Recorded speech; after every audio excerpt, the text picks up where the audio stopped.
We are back. I know, I'm annoyed to see myself again too. Anyway, welcome back, my friends, to this Autism at Work Summit. And I'm Orion Kelly, and I'm here for our final keynote session of this 2-day summit. We're getting very soon, we're going to get to a couple of amazing guests, Vanessa and Lucy from Social Cipher. Now, before I hand over to Vanessa and Lucy, I'm going to have a go. Vanessa maybe did this last time. I'm going to have a go. Vanessa Castañeda Gill and Lucy Stevens. It's as close as you're going to get it, Vanessa. I apologize. I'd like to let you know there's an opportunity to submit questions at any time during the session by typing your questions into the Q&A pane. You can access the pane by clicking on the Q&A tab on the right-hand side of your screen. Bottom line is, as you listen today, please, if things pop up, put them straight in there so we can get them through to us. And also, if you like a question, you can just vote for it by clicking on the arrow beside it. We'll get to as many questions as we can. We're going to be doing that straight after we hear from two absolute forces of nature, my friend, from Social Cipher, Vanessa and Lucy. Now, let's tell you a bit about them, okay? Lucy is the co-founder and creative director of Social Cipher, a game-based social emotional learning platform for neurodiverse youth and the professionals who work with them. Did you hear that? Now, this is phenomenal, okay? She uses her artistic talent to help develop the look and feel of Social Cipher's games and other visual materials. Additionally, as one of the founding members of the company, she helps to conceptualize the company and product as it stands today. Lucy and her team have earned recognition as Forbes 30 Under 30s, AT&T Aspire Fellows, Facebook Global Gaming Citizens, and most recently, how about this, Lego Play for All Accelerator Fellows. Wow. Vanessa's mission is to bring her passions for art and stories together to help people. Vanessa works with a remarkable team at Social Cipher, develop story-driven video games to give neurodivergent youth a safe space, accessible, empowering. Let me start that again. A safe, accessible, empowering space to apply and understand social, emotional skills. Constantly curious, Vanessa is a believer in the power of play. All right, my friends, here we go. Lucy and Vanessa. Welcome, Vanessa. Hello. And you also got the Castañeda right. So I'm so happy to hear that, Vanessa. Awesome. Well, we're super excited to be here, and I'm going to share the screen and Lucy can start us off with introing us. Yeah, thanks, Orion. Great. Well, hello, everyone. Thanks so much for tuning in. So I think Vanessa and I are going to give a somewhat casual, but hopefully informative talk about building a neurodivergent team. Our team currently is roughly about 50% neurodivergent. So we're going to talk a lot more about how we built that team and how we maintain it. First, we're going to give some context of who we are as Social Cipher and what we do. Orion, thank you so much for the intro. We'll just get a little bit more into that. And then we're going to go into a little bit more of both of our perspectives on this. Vanessa is going to talk about her perspective as a neurodivergent CEO in this space, which I think is just really unique and really powerful to hear about this experience. And then I'm going to go into a bit of my perspective as a neurotypical teammate, and also someone who is building this team, right? Someone who's like hiring folks and helping folks work together, and just like what I've personally learned, I think, working in this environment. So yeah, without further ado, Vanessa, if you want to kick it off. Yes, I can. Thank you for that overview. So to give a little breakdown of what our company does, as Orion said a little bit in the intro, we are a proudly neurodiverse team of experts that builds social emotional learning games for neurodivergent youth. We also create software that helps teachers and counselors build relationships with their students and track their progress. Our game series is called Ava. That's the little pink-haired space girl you see in the picture here. She's our autistic protagonist and serves as a representation for neurodiverse youth everywhere. Overall, the reason our venture exists is to help neurodiverse youth advocate for themselves, embrace their identity, and find belonging. And that brings me to why I started this venture. So this is me when I was 14. At that age, I was diagnosed with autism and ADHD, and especially during that time, I had a really hard time with stereotypes. So for me, the only representation that was really available was typically like boys on TV who were cold and calculating and robotic, had no ability to connect with people. And as many of us know, that is not true, but that was a stereotype that I had. So I felt like I had to conform to that mold. I cut off emotional connection with people. And as you would predict, I suffered from a lot of issues with depression, anxiety, and low self-esteem. And I hid my diagnosis out of shame for over 6 years up till age 21. And the ways that I ended up kind of getting over that were through finding community and finding my passions. So really finding people that accepted and loved me for who I was, and also falling in love with the music and movies and games that I related to, and becoming a neuroscience researcher. All of those experiences helped me come into myself and start this venture. But one thing that I found when I started this company was that navigating the business world was going to become an extension of this journey that I had growing up. It was going to be another fight against stereotypes in a system that wasn't built for people like me who are neurodivergent. So in my section, I'm going to share what I've learned from rebelling against what a typical successful founder is expected to be. And I hope that you'll go away with this, adopting some ways to rebel yourselves a little bit and make the business world a better one for neurodivergent professionals.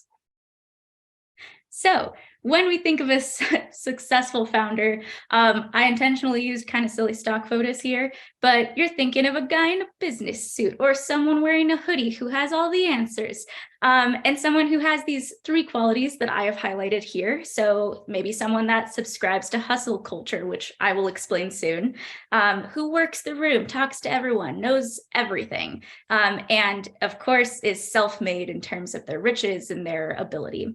I knew myself that those things would not work for me and that I wasn't going to fit into this mold as a woman, as a Latina, and as a neurodivergent person. So through the years, my team and I worked to turn each of these qualities upside down and redefine them on their own, more inclusive terms for us. So that's what I'm going to do. So in terms of the first quality, hustle culture. For those that aren't familiar, hustle culture is an especially American kind of way of working. And it's this belief that in order to accomplish worthy achievements, you should sacrifice your own self-care and rest, put all of your attention into achieving your goals, and just hustle until you get there, no sleep, no rest. And I actually tried to cling to this when I was younger because I felt that it would be the best way to prove that I belonged.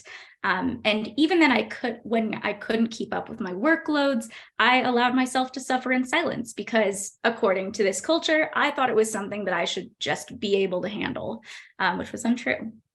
And the other reason that it's not going to work for neurodivergent folks like me is that when I was falling in behind in work, you use productivity tools like planners or to-do lists, but those would just make me feel overwhelmed. And that's because a lot of traditional productivity tools don't work for neurodivergent brains. They were never designed for that.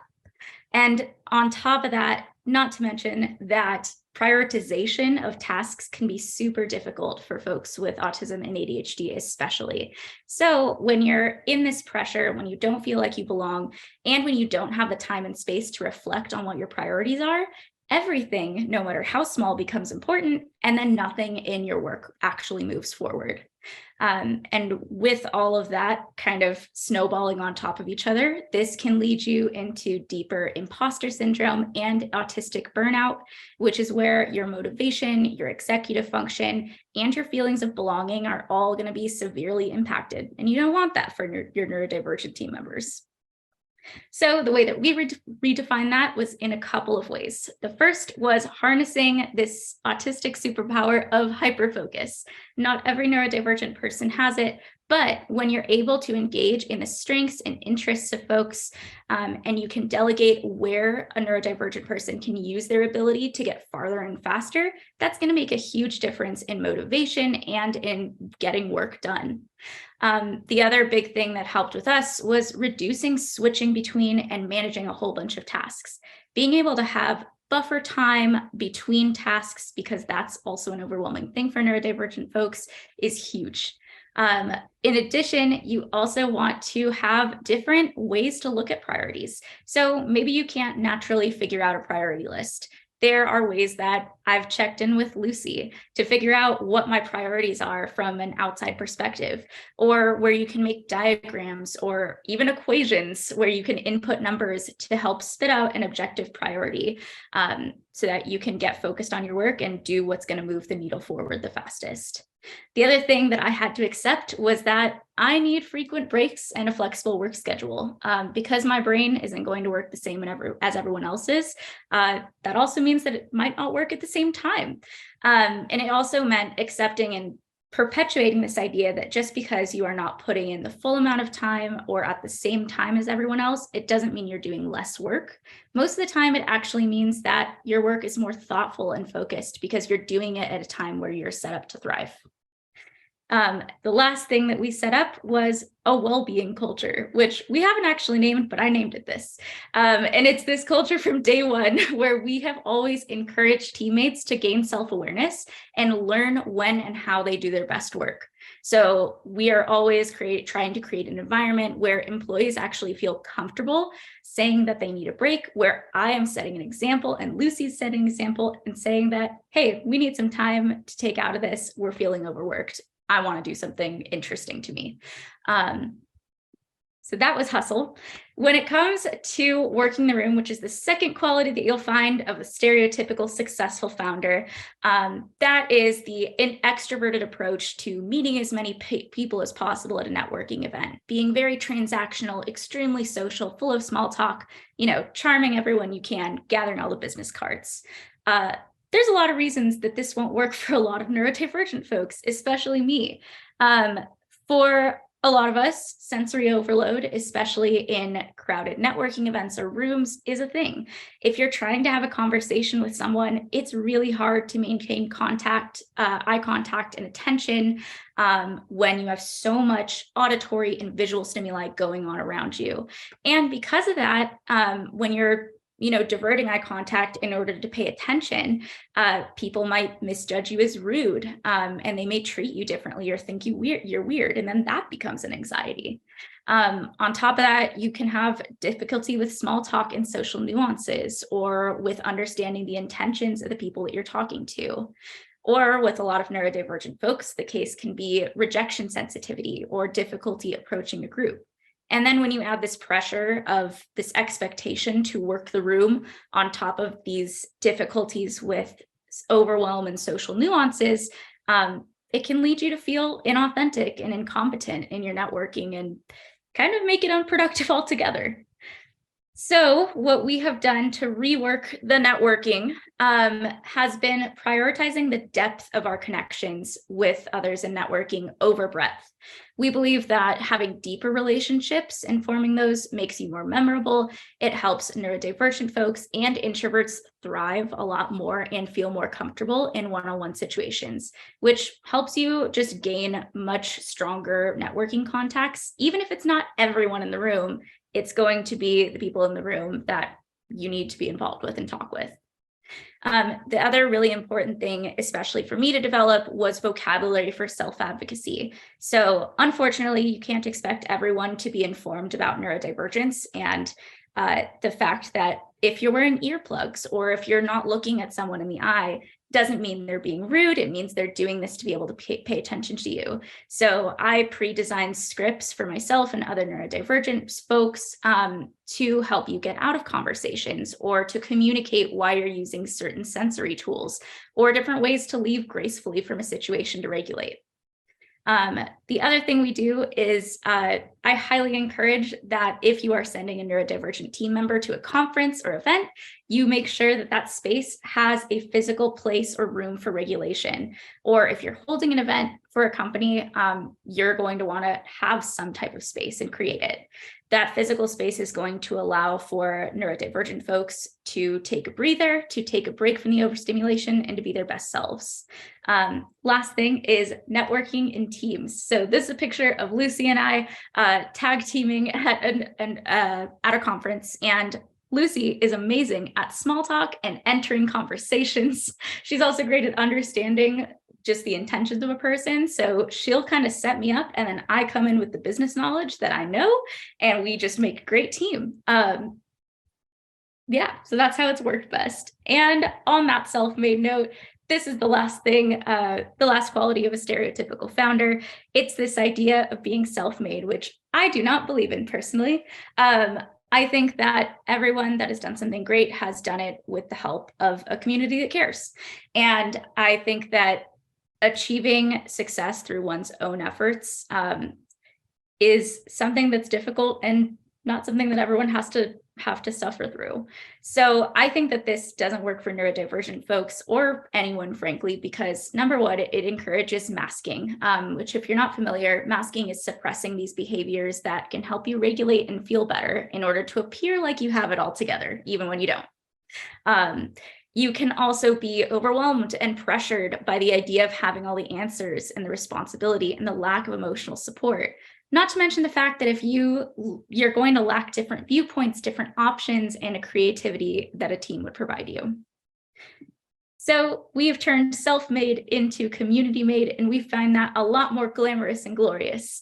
And the reason why is because we have a diverse set of viewpoints and perspectives, which means that we can bring all our life experiences, our coping mechanisms, and our practices to the table to create a team that is much more inclusive and creative. We can be vulnerable with each other when there are tasks that we can't handle, that we're not going to be good at. And we've made it okay to be able to delegate those tasks to others and say you have too much. We're also very open to experimentation and really make sure that when we're hiring folks, that they're open to non-traditional policies, like with our developer here who is wearing a plushie on his head. The reason he's wearing this plushie on his head is because Joel here was having difficulty communicating when he was on and ready to talk, and when he was trying to get in the zone with his work, and he didn't want to be bothered. So I got him this plushie. It's a reversible dinosaur plushie, and the Stegosaurus represents, hey, come talk to me, green light. Let's chat about work stuff. And then if you turn it inside out, turns into a triceratops, which means don't talk to me, I'm in deep work mode. So it's just fun and experimental things like that that can make a whole team a whole lot better. And now I'm going to give it over to Lucy to talk about how she built this team from the ground up. First of all, to be clear, it doesn't have to wear it on his head for it to work. He usually keeps it on his desk, but the picture is super cute. Yeah, thanks, Vanessa. I'll talk a little bit more about building the team. To be clear, this is also mainly the product team. Of course, we also have some really awesome folks that are working in sales and marketing and in other areas of the company that Vanessa primarily hires. But I think this is just sort of this piece that I can speak to. But yeah, no, I really appreciate Vanessa speaking to all these experiences. I think we've been doing this together for about almost 5 years now. It's been a minute, and I was just reflecting on, like, we've traveled a good amount for work together as well, and like sort of been to these networking events and done this, and even we were in Denmark for work as well. And I think that's it's really helped us develop a little bit more of a system of doing a lot of this. But I guess I didn't think about it like, oh yeah, I guess I do kind of lead in with like a small talk, and then Vanessa comes in, it's like, here's the company. So we figured that out. But anyways, I'm just going to talk. I'll try to keep it somewhat brief so we can get to some questions at the end of this, hopefully. But I just wanted to talk about the process here, and then get into a little bit more of what I've learned. Speaking from the perspective that I think some of you watching may be coming from, of you're like, okay, I'm a neurotypical person on a team that's neurodiverse, or want to get more people involved who are neurodivergent, and hopefully speak to that experience, because I think that is like also a part of this, right? Like, I think it's another piece. So first, just wanted to talk about these sort of points on the screen, starting from hiring. Obviously, you hire to build the team, but I think folding in being looking for people who are neurodivergent into your job postings is something that we do from the start. Like we for any position, we say, if you are neurodivergent, you are encouraged to apply. All neurotypes encouraged to apply. But I think specifically calling that out is one important thing we do. And then I think throughout the hiring process, we also try to be inclusive and provide accommodations should people need them, asking if there's anything they need, of course, if that's like closed captioning for interviews or other sorts of things. But one thing that we started doing actually, because one of our SEL consultants brought it up, was after the interview, emailing a list of the questions to the interviewee just to see if there's anything that comes up when you're not speaking face to face. And that we found that that's something that's actually really useful. Being like, hey, there's no pressure here. There's no more answers you need to give, but if this would work better for you and something comes up later, please feel free. So those sorts of, I think, things have been helpful. We also, I think, create an environment where people are like, they do not have to disclose. No one ever has to disclose, but being like, hey, if you are neurodivergent and that's like a reason why you're interested in working for the company or, have this connection, this passion, like giving people a place to talk about that, I think has been really successful in helping us build our team. So I think it starts with hiring and then moving on to, once you have folks on your team, I think communicating about supports has been just a really big thing, checking in, seeing how people are kind of, functioning in the workplace, what they need. It is a challenge, right? Like I think that Vanessa, you sort of spoke to this earlier. I think we've been really lucky to have a lot of team members that are very like on it with their own needs, like recognizing like, hey, this is where I need more support. One example of something that we have done is again with one of our SEL consultants. He's a psychologist as his day job, right? Like this, so he's dipping into working and consulting for us. We have a bunch of projects for him. He's working on a multitude of different things. And so to help with that, we actually work with him to design like a checklist that is just for him that we update. And so that he can go to one place and see all of his tasks very clearly. And he's not as familiar with like, I think some of the other software we use. So it's just like easiest for him to have this checklist.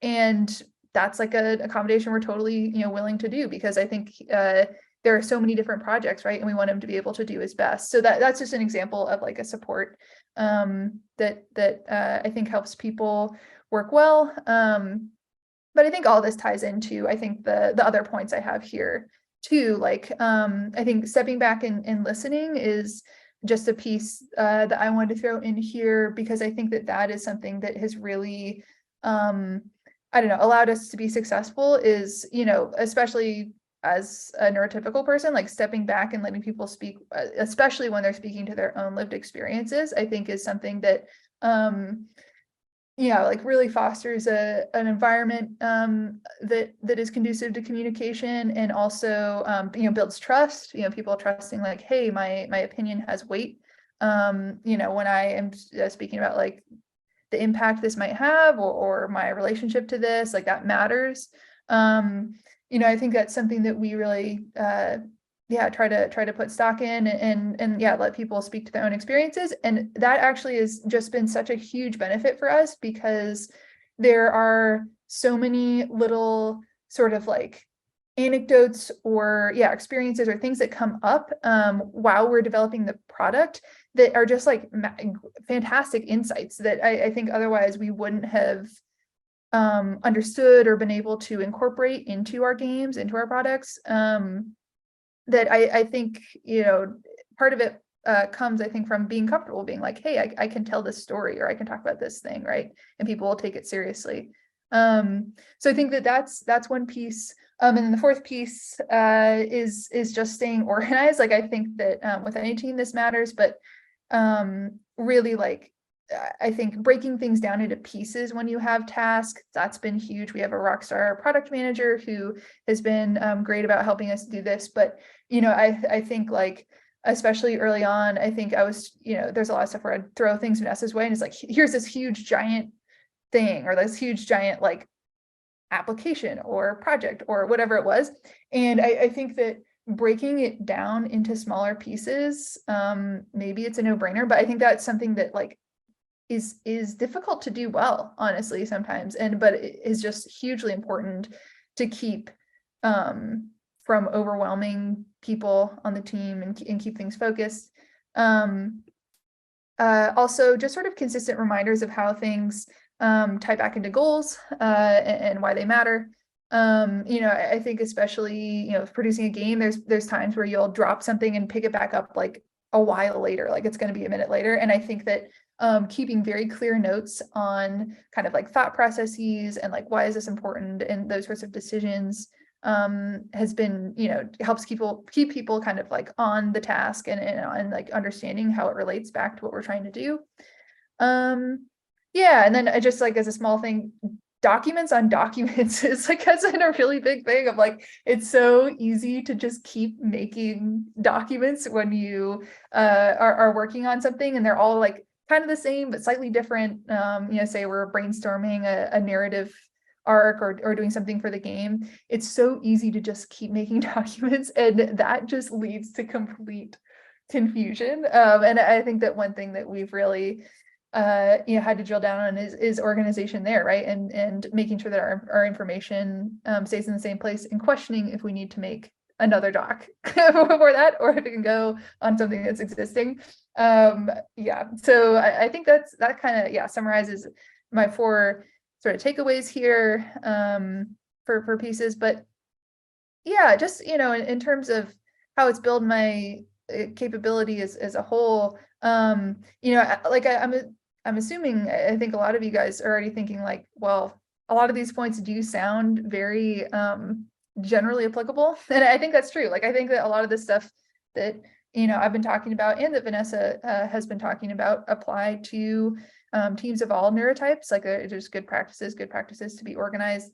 Just trying to highlight, I think, a couple that are particularly crucial for the types of teams we're working with. So it just felt like a great push towards clarity. I think as someone who's trying to run this company and run this team, it's like, okay, yeah, we do really need to be on top of this, because things will get really scattered otherwise. So I think that's been one takeaway.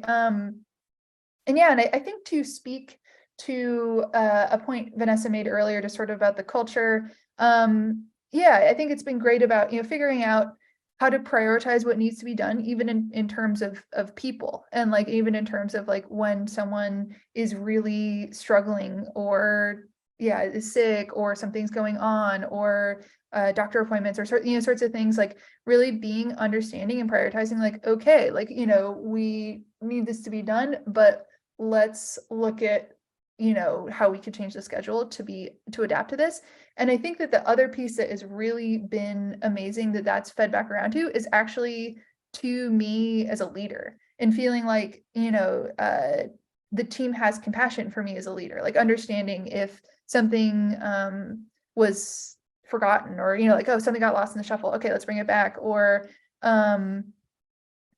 priorities like slightly shifting, or things like that. Like I have been truly, like, I've been really amazed by like people's, I think, compassion as we're, Vanessa and I are trying to like steer this company, and have felt very fortunate to have that sort of like level of compassion throughout the team that goes the reverse way too. It's like kind of mutual. So I think that's been fantastic. And again, just having people be able to share their perspectives. Like I've said, there's like a multitude of ways that's been amazing. And I think having, neurodivergent adults, especially, like, we do talk to and interview neurodivergent youth, and that their perspective is hugely important, and they're, very articulate about their experiences. But I think having neurodivergent adults who have, especially with what we're making, right, we're targeting middle school age students, we're talking to adults and like working with adults who have been through the system, who have been through therapy, who like, sort of understand these things, I think has been super insightful. With the other side of like, I think people talking about their experiences, is part of it, but also letting people talk about their special interests and what they're into has been like a really, really fantastic thing that has brought that trust to the team, and that, or like kind of fostered that. But then also, like, I've learned about some really incredible, really interesting stuff that I never thought I would, because so many people on our team are experts. It's really amazing topics. Like, it's like every other week, Vanessa's bringing me something like really interesting that she's gotten super into. When I'm not bringing her something I've gotten really interested in. So anyways, I think that just the wrap up there is, being neurodiverse makes your team so much stronger. And yeah, I think that's hopefully the bottom line takeaway that people walk away from this with. So yeah, thank you so much. That's my final point there. Hey, thanks, Lucy. That was fantastic. And Vanessa, we've spoken in the past, and I know that you have a real passion for supporting younger people, and I can only assume that it's driven by your own personal experiences growing up. Is that fair enough to say that your childhood, your experiences growing up have really shaped you into what your whole focus or mission is today? Oh yeah, most definitely. And I think those experiences are continuing. I am like an ever-changing person. And I think that the more I learn throughout my growth journey as an autistic person, just who I am and what I need from the world to feel safe and thrive, the more I can deliver that to young people as they grow up in this world. So, yep. And yeah, one of the reasons why I brought that up is because, as you can imagine, we have, as a rule, adults watching this. And I can tell you from being here yesterday and today, looking at the comments, there's a lot of people that are commenting that these aren't questions. They're just commenting. They're parents of autistic kids. And I'm a parent of an autistic kid. And, the majority of us, we're worried. We're worried about our kids when they grow up and they enter the real world. And a lot of them have talked about, maybe some have autistic kids who are non-speaking, maybe some don't, and there's no one that's the same. And what really stood out to me was, every one of these kids needs their own Lucy. You know what I'm saying? Is that a fair enough thing to say? Honestly, yes. Oh, that's so... Wait, Vanessa, did you show there's some pictures of us in our Halloween costumes? Just the last slide. You want to see more pictures of us as a duo? Here we go. But this is an important duo, right? Yes. Got this one, and then also in our fashions. We are friends. See, I guess what I'm saying is, and Vanessa talked about, redefining hustle and networking. I guess what I'm saying is, and we'll get to some questions in the Q&A pane if people can start putting there. But this is actually really important because let's say you're an adult and you're here for the working content over the last few days, but you're also a parent, potentially an autistic child.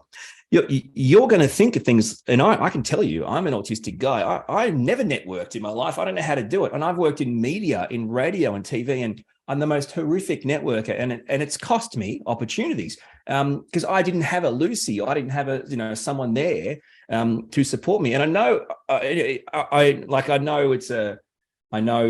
it's uncomfortable to hear, Lucy, and it's making you feel a bit giggly. But you have to understand that as Vanessa rightly pointed out, to network in a team or in a duo or with others, the support of others. This is just another manifestation of an autistic person having daily support needs. That's what we have. We have daily support needs.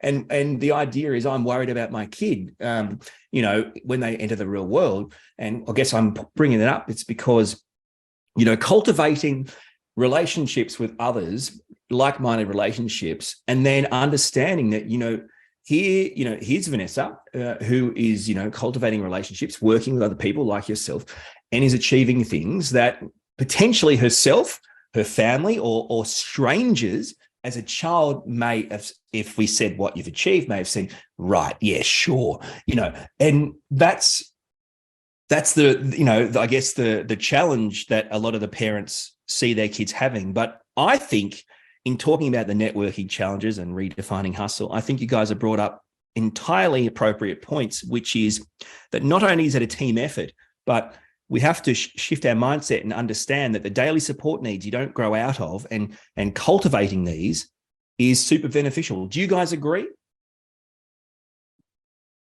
Yeah, I 100% agree. I think that these daily support needs, they might, change and evolve over time, and they might look different depending on, your life and growth stage. But I think that there is a process, especially that, and I think I touched on it, but there's a process that you do have to go through as you're entering from, school world to more of a business working world, which is, all right, I'm going to have to ignore all the ways that I should be able to work and should be able to do these things, and accept that this world is not for me, and I have to just make my own little do-it-yourself accommodations. And I think it's that phase of it. It's like a bump of acceptance that you have to go over. But once you can do that, and once you can advocate for your own needs and say, hey, this is what I need to thrive, watch me, that's really where folks begin to shine. And I think that instilling that in neurodivergent children, and saying, like, not everyone's going to understand it, but you have to just, advocate for it and make sure that you know what you need. I think that that's a really important thing to do, because daily support needs do not go away. Lucy, what do you think? Yeah, I agree. And I think it's a continuous process. And I feel like part of it is a balance between like external checking in and Vanessa being like, this is what's going on. Because I think that one thing, again, like last spring, we had back to back travel networking events. And so I feel like by the end of it, I was like, okay, I think I got the pattern down of again, this, I know that we're talking about sort of a specific scenario, but I think I've, started to kind of spread outside that too, in other kind of situations of like, just checking in occasionally, kind of being like, hey, like, I'm kind of like keeping an eye on like, okay, this is kind of an intense, scenario, or like a bunch of stuff just happened. And like, and kind of just having a thing in my head of like, hey, like, how's Vanessa doing? And like trying to reach out and like ask, just, it doesn't need to be a big thing, just like an aside. And then I think a balance too of then like Vanessa being like, okay, this is feeling a certain way to me. I'm ready to go. So I think both sides have to happen. Cause like, I think there are times too, Vanessa, honestly, where it's been like, I think I've like sensed, like, I'm sensing that you're kind of getting overwhelmed and you might not even be there yourself, where you're like, I'm just checking ahead. Like, I think that's part of it, is like also, again, like, respecting autonomy and respecting that you know and understand yourself, but then sometimes occasionally just like checking in and being like, I'm getting some vibes. How are things going? And I think having that balance of both sides. Dream team, Vanessa. I mean, every autistic person longs for a person that understands them like this, right? And this is why you talked about, you don't achieve things by yourself, and you need these people around you. Maybe that's what people need to hear today. The importance of neurodiversity in life and in employment and in work is important in many levels, not just about productivity and, all the different outcomes, but also it's important to actually to provide everyone the opportunity to thrive and to shine. It seems like it works both ways. Is that fair enough to say? I would say so. I think that I think Lucy has just been able to sort of make space for me, both like emotional space and like physical space. If you had not noticed in the pictures, she is much taller than me. So sometimes she physically makes the way for me. But she's really made that space for me to be able to conserve my energy in a way that I can thrive and I can do what I'm best at. And I think I've been able to learn a lot from her in the ways that she supports me, to be able to check in with her and figure out, where each of our strengths and weaknesses are. So I think it just benefits everyone, whether you're neurodivergent or not. Can I share with you guys some comments? Sorry, Lucy, did you want to say something? You go first. That was just it helps everybody. Like, I mean, to be clear, like, I think Vanessa is also, I get stressed and overwhelmed too, right? And I think it goes 100% both ways. So just to be very clear on that as well.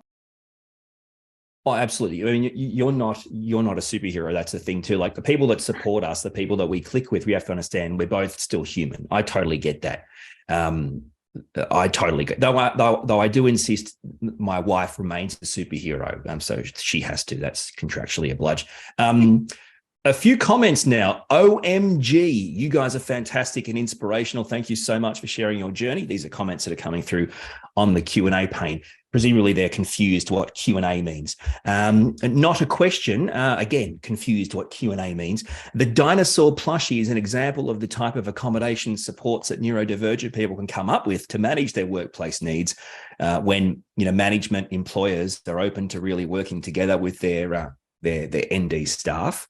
Another observation. So this is not going well for the Q&A pane. I often find the communication style is clear. I suspect it's a combo of hyperfocus and also the way a neurodivergent person needs to understand themselves. So again, they're saying that it seems like another superpower to be explored, the communication style of neurodivergent people. And the final comment, again, not a question, yet here it is in the Q&A pane. But as an autistic uni student, this gives me such hope for the future job world for neurodivergent individuals. So there's just some comments coming through, guys. Yay. Oh, those are incredible. Yay. This one has just appeared. This fits right under the de Bono 6 hat theory of teams. I have no idea what that means. It is not specific for non-NT people. It is a characteristic of good teams, good leaders, recognizing each person's skills and optimizing productivity. Under de Bono theory, everyone has diversity. I guess that's a comment, guys, is it? I'm not too sure. And Lucy, how to stay organized in building a neurodiverse team? Fantastic question. I'll let you know when I know. It's, I think, I feel like, leaving back, limiting the number of docs, or number of sort of places where information can be found, has been a huge one. I think that even just we've reorganized our drive and try to keep these things, but even with that, I think that there is a certain amount of just a gaping hole of info that people get overwhelmed by and intimidated by. So I think that just as one thing we've done, we made a table of contents document that has relevant docs and any sort of info in there that we just keep pinned to relevant channels, so that in our Slack, so that we can people can look and find relevant information. Also, this is maybe getting into the nitty-gritty, but maybe this is what the question was asking, having sort of spreadsheets where we can have different people check off that they have reviewed documents and gotten things to a certain stage, so that they can make sure that they're very clear on this is my next step, this is my next thing. Those are just a couple of ideas. Yeah, cool. Vanessa, people want to check you out and your work, people watching, what's the best way to check you guys out? Yeah. So you can find us at socialciphergame.com. The cipher is with an I. And you can actually, sign up for a free account to check out some of the resources for our games.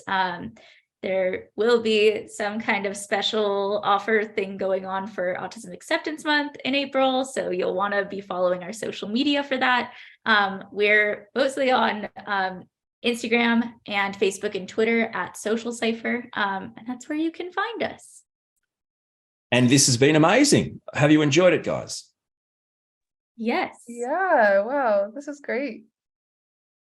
Well, Lucy and Vanessa, I appreciate your time, your insights, your hard work. Thank you so much. And I guess I'll see you in 2 years, Vanessa.